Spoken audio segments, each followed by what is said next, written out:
Halo kaum intelektual sekalian. Salah satu pengamat yang paling dimusuhi di Konoha itu adalah Pak Rijal Malarangeng.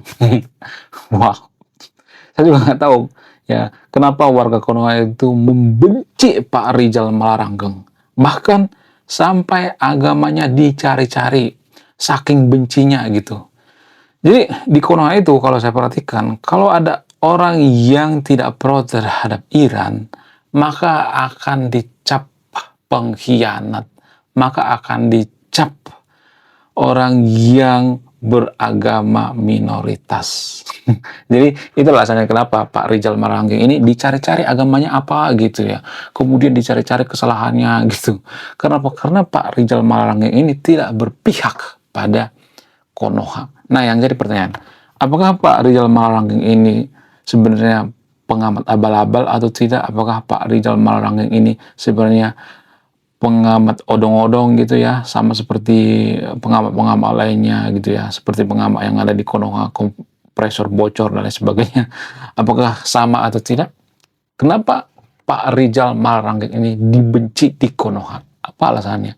Jadi kalau saya perhatikan, ketika Pak Rijal Malarangeng ini memberikan narasi atau statement di media sosial, maka komentar-komentarnya itu ya biasanya mereka akan mengatakan, oh ini anti-anti Amerika, anti-anti Israel, oh ini Zionis, ya ini agen Mossad, ya ini agen CIA dan sebagainya. Jadi guys, ya mari kita berpikir rasional ya. Jadi jangan sedikit-sedikit kita menuduh gitu ya, sedikit-sedikit mencap orang lain, anti-anti Israel, anti-anti Amerika dan sebagainya. Nggak boleh seperti itu guys. Karena kalau kita dikit-dikit menuduh itu, maka kaum intelektual itu akan kapok memberikan narasinya. Mereka akan diam gitu. Kenapa? Karena banyaknya serangan gitu ya. Sama seperti saya juga yang kalau saya netral itu jujur, maka saya akan diserang gitu. Karena apa? Karena kejujuran itu sangat pahit guys. Pahit banget kejujuran. Kalau kita mengatakan bahwa Amerika itu menang melawan Iran, itu kan pahit banget ya. Pahit sepahit-pahitnya. Karena apa? Mereka sudah menganggap bahwa Iran itu dilindungi oleh Allah gitu ya. Bahwa tentara Iran itu adalah tentara Allah. Masa tentara Allah bisa kalah? Itu kan pahit banget gitu.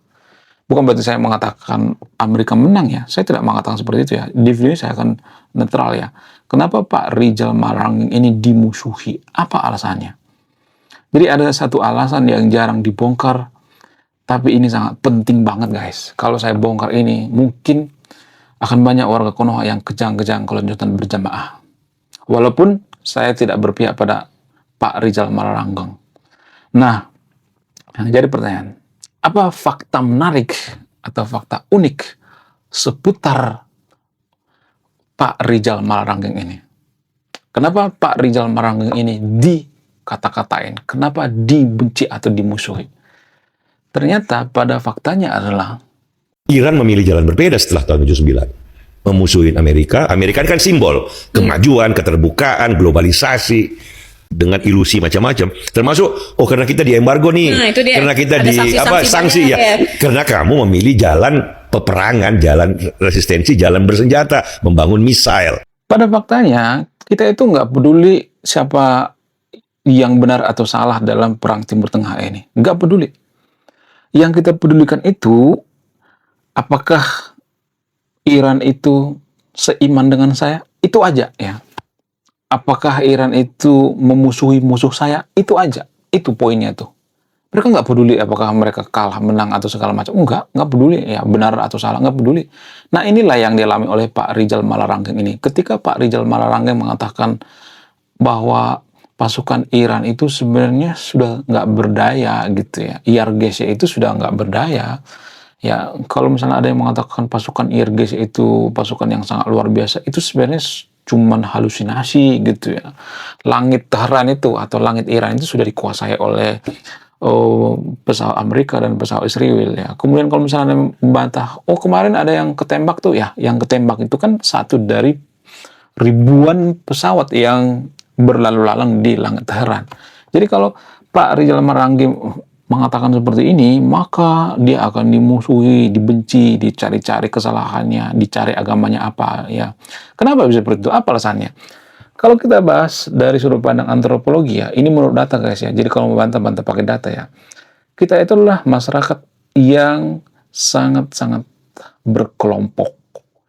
Ya, jadi kita itu sangat suka berkelompok-kelompok. Itulah alasannya kenapa kalau beda dengan kita itu, kita menganggap bahwa itu bukan kelompok kita gitu ya. Jadi pada dasarnya nggak cuma orang Indonesia sih ya, orang Asia itu ya secara cultural ya, kita itu punya DNA yang berkelompok-kelompok. Dulu nenek moyang kita itu sangat suka berkolektivitas gitu ya, maksudnya berkelompok-kelompok gitu ya, mendirikan pemukiman mereka berkelompok-kelompok, mengalahkan musuh mereka berkelompok-kelompok gitu ya. Zaman dulu nenek moyang kita seperti itu. Kalau nenek moyang kita atau Homo sapiens itu tidak berkelompok, kita akan punah. Jadi itu sebenarnya warisan daripada nenek moyang kita. Di video sebelumnya saya sudah bahas nih, tapi saya akan lebih detail lagi di sini ya. Jadi itu artinya kita nggak peduli apakah Amerika itu yang menang atau kalah, kita nggak peduli ya. Yang kita pedulikan itu pokoknya Iran menang gitu. Kenapa? Karena kita menganggap bahwa Iran itu adalah bagian daripada kelompok kita. Karena kita punya musuh yang sama, yaitu Amerika dan Israel. Jadi ini berhubungan dengan antropologi gitu. Ya, secara antropologi kita itu berkelompok-kelompok gitu. Kalau ada yang beda dengan kelompok kita, misalnya nih ya, kita kan berpikir bahwa Iran itu adalah kelompok kita, ya, karena kita punya musuh yang sama, kemudian kita seiman, seagama, itu berpengaruh juga ya. Nah, ketika ada yang beda dengan kelompok kita, maka itu dicap pengkhianat, dicurigai. Oh, jangan-jangan kamu bagian daripada musuh gitu. Walaupun dia ngomong apa adanya gitu. Jadi itu tanpa kita sadari guys ya. Dari dulu seperti itu kita ya. Bagaimana dengan Eropa? Eropa nggak seperti itu. Jadi nenek moyang daripada orang-orang Eropa itu dulu nggak terlalu berkelompok-kelompok. Apa buktinya? Mana datanya? Jadi boleh dikatakan bahwa nenek moyang daripada orang-orang Eropa itu nggak semuanya, tapi ya sebagian itu kan Neanderthal. Ya, bukan ke lebih Homo sapiens seperti kita ini, tapi Neanderthal. Neanderthal itu kan punah. Kenapa Neanderthal punah? Karena mereka nggak berkelompok-kelompok. Ya, mereka lebih individualis. Beda dengan Homo sapiens yang ada di Asia. Mereka lebih berkelompok-kelompok gitu. Nah, itu perbedaannya. Lalu, kenapa sampai sekarang orang Eropa itu suka individualis gitu ya? Mereka nggak suka berkelompok-kelompok gitu. Apa alasannya? Karena ya turun-temurun gitu, ada percampuran lah gitu ya, percampuran daripada perkawinan Neanderthal dengan Homo sapiens gitu ya, sehingga ya sampai sekarang juga mereka mewariskan itu ya, kehidupan yang sangat individualis. Sementara kita kan nggak lepas dari yang namanya berkelompok-kelompok, sehingga kalau ada yang jujur dari kelompok kita, maka dianggap musuh gitu ya, dicurigai. Ini sangat-sangat berat sekali guys bagi negara yang menganut kolektivitas seperti Konoha. Nah, itulah yang dialami oleh Pak Rizal Malarangeng ini. Pak Rizal Malarangeng ini kan kita anggap bagian daripada kelompok kita, tapi tiba-tiba dia ngomong jujur gitu ya. Ternyata pasukan IRGC itu nggak sebagus yang kita bayangkan. Ya, ternyata pemerintah Iran itu sudah kacau balau, ya mereka itu sebenarnya sudah kalah dan sebagainya. Jadi ini kan mengkhianati. Ngapain sih Pak Rizal ini ngomong seperti itu? Nah, secara antropologi seperti itu. Sehingga dicurigai gitu. Bahkan saya juga dicurigai gitu. Saya pasti dicurigai anti-anti Israel, anti-anti Zionis, anti-anti Amerika dan sebagainya. Kenapa bisa seperti itu? Apa alasannya? Ya, karena kalau kita berkelompok itu, nggak boleh berkaca jujur gitu ya. Kalau misalnya kepala suku ngomong, ini musuh kita gitu ya. Iran itu teman kita, Amerika musuh kita. Jadi apapun informasi yang jujur seputar musuh kita nggak boleh diumbar gitu ya. Karena itu akan melemahkan kelompok kita. Nah itu tuh ya, itu sebenarnya yang mempengaruhi kenapa kita itu suka berkelompok-kelompok gitu ya. Makanya kita selalu memframing orang lain. Oh ini anti-anti Israel, oh ini Syiah, oh ini Sunni, oh ini NU, oh ini Islam liberal, oh ini Kristen ya, oh ini Katolik, oh ini segala macam. Oh ini liberal, saya tuh sering dikata-katain liberal. Ya apa yang salah dari liberal sih? Nggak ada yang salah liberal. Kalau misalnya mengatakan, oh, liberal itu kan jahat, jahat dari mana? Orang Amerika liberal kok. Kalau misalnya mengatakan, oh nanti kalau liberal itu banyak kaum pelangi, di Konoha juga banyak kaum pelangi. Nanti kalau kita liberal banyak LGBT, ya di Konoha juga banyak LGBT. Bedanya di luar negeri nggak ngumpet-ngumpet, kalau di Konoha kan ngumpet-ngumpet. Ya, jadi jangan terlalu inilah gitu ya, mengglorifikasi gitu bahwa kita itu harus membela Iran mati-matian. Nggak boleh seperti itu, harus jujur ya. Dan inilah yang tidak disukai oleh media-media di Konoha. Media-media di Konoha itu mencari orang yang berpihak pada kelompok yang saya maksud ini. Jadi di Konoha itu kan ada kelompok tertentu yang mendukung Iran mati-matian gitu. Ya, jadi para pengamat yang di Konoha itu sebenarnya memuaskan, ya memuaskan hasrat daripada kelompok-kelompok ini, bukan memberikan kejujuran. Makanya orang yang jujur itu selalu dimusuhi gitu. Ya, makanya di Konoha itu orang jujur itu jarang. Kenapa? Karena ada harga yang sangat mahal sekali ya, yang harus dibayar kalau kita jujur. Dan inilah yang mempengaruhi kenapa kita itu punya budaya nggak enakan. Kalau Anda jeli, kalau Anda perhatikan, budaya Jawa itu kan punya budaya nggak enakan, terutama orang Sunda gitu, punya budaya nggak enakan. Mereka jarang ya kalau sendirian, ya misalnya mereka menegur gitu, jarang banget kalau saya perhatikan, jarang. Kalau rame-rame baru gitu ya, nggak semuanya tapi seperti saya. Jadi kalau Anda perhatikan, kalau ada mempersekusi rumah ibadah di Konoha itu nggak pernah sendirian, nggak pernah. Biasanya rame-rame gitu. Saya nggak pernah melihat orang mempersekusi rumah ibadah orang lain itu sendirian, nggak pernah. Biasanya rame-rame.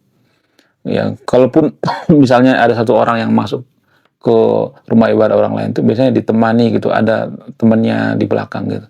Biasanya rame-rame, nggak pernah sendirian. Nah, kenapa bisa seperti itu? Apa alasannya?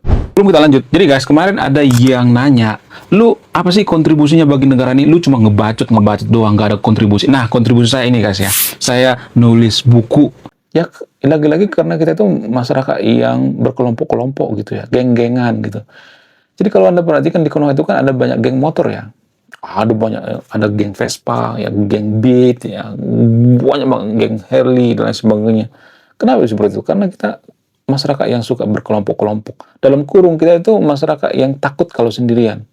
Itulah asalnya kenapa di Konoha itu jarang ada yang ateis dan agnostik. Kenapa? Ya karena mereka kan dilujak kalau mereka ketahuan ateis atau agnostik. Ya masyarakat itu kan masyarakat yang suka berkelompok-kelompok gitu ya.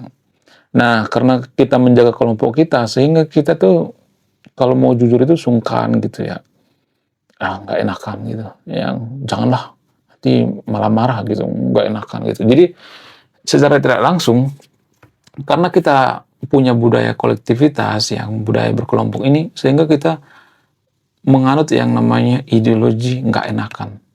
Makanya di Jawa Barat itu kan banyak polisi tidur ya. Nggak hanya di Jawa Barat sih, di seluruh Indonesia kan banyak polisi tidur ya.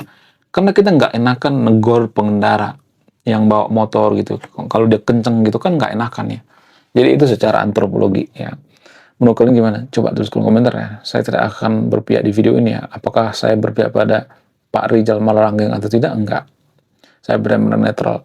Apakah ada kesalahan daripada Pak Rizal Malarangeng? Ya pasti ada.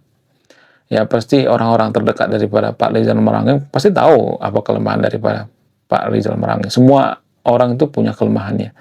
Lalu bagaimana dengan agama daripada Pak Rizal Malarangeng ini? Sebenarnya agama itu kan privasi ya. Jadi yang jelas agama daripada Pak Rizal Malarangeng ini sama dengan agama daripada Pak Andi Malarangeng. Dulu mantan Menpora Menteri Olahraga. Tapi disclaimer on ya, ini menurut keyakinan saya, silahkan disimpulkan sendiri ya, karena agama itu sebenarnya privasi ya, nggak enak sebenarnya yang ngebongkar agama. Tapi kan warga Konoha kan agama ya. Kenapa mereka selalu nyari agama gitu? Apa? Karena kalau seagama dengan mereka, oh itu satu kelompok kita gitu ya, satu komunitas kita gitu. Menurut kalian gimana? Apakah ini masuk akal atau tidak? Silahkan bantah pakai data ya. Selain itu dalam bernegara juga kalau kita perhatikan, kita seperti itu kok. Nasionalisme kita itu sudah bergeser. Dulu kita nasionalisme itu seputar negara. Tapi sekarang ini seputar agama. Jadi kalau saya bongkar kelemahan daripada Iran, maka saya akan dianggap mengkhianati negara gitu. Padahal kan nggak ada hubungannya. Apa hubungannya kalau kita bongkar kelemahan daripada Iran itu mengkhianati negara, tidak nasionalis gitu. Saya tuh sering dikata-katain nggak nasionalis karena saya bongkar kebobrokan daripada pemerintah Iran ya. Saya sering bongkar bahwa pejabat Iran itu sebenarnya maling gitu ya. Kenapa? Karena menurut data, ini lagi-lagi kita bicara by data ya. Pemerintah Iran itu salah satu negara paling korup di dunia dengan skor yang sangat rendah sekali. Skor 150 dari 180 negara. Wow. Ini sangat mengerikan. Tapi kita malah ngebela Iran gitu. Kita ngebela pejabat Iran gitu. Artinya kita membela maling gitu. Sama seperti di Konoha. Bagaimana dengan Konoha? Apakah Konoha bebas dari korupsi? Enggak. Negara yang terlalu peduli dengan hal-hal yang berbau suatu hal yang kolektivitas itu susah maju biasanya kalau seperti kan. Bagaimana dengan China? China itu sebenarnya sudah berubah guys ya. Budaya mereka sudah berubah. Mereka itu sebenarnya bukan komunis lagi ya. Komunis itu kan identik dengan berkelompok-kelompok ya. Udah nggak komunis lagi ya. Sudah berubah. China itu mereka punya ideologi tersendiri gitu ya. Mereka dipengaruhi oleh ajaran daripada Konghucu atau Confucius ya. Jadi makanya di Konoha itu harus ada pemikir sekelas Confucius ya. Supaya kita apa? Supaya kita menjadi negara maju. Bagaimana dengan Amerika? Amerika dipengaruhi oleh seperti filsuf-filsuf Yunani gitu. Iran gimana? Nah ini yang unik dengan Iran ini. Tapi kalau saya bongkar ini pasti banyak yang kejang-kejang kelonjotannya. Iran itu sebenarnya sudah kehilangan jati diri ya. Iran itu nggak sama dengan Persia karena ideologinya beda gitu ya. Persia itu kan beda banget ya dengan Iran. Persia itu punya ideologi Zoroaster, sementara Iran sekarang ini punya ideologi Muslim ya. Jadi udah jauh berbeda gitu. Mereka sudah kehilangan jati diri ya. Padahal kan dulu mereka kan diinvasi oleh Arab kan. Oke guys ya, sekian video ini. Terima kasih sudah memahami. Saya tidak berpihak pada siapapun di sini. Mohon maaf bagi yang nonton video. Kalau Anda fans daripada Pak Rizal Maralangkeng, mohon maaf ya. Kalau ada kesalahan data yang saya sampaikan. Sekian video ini, terima kasih sudah memahami. Saya kaum intelektual, salam rasional.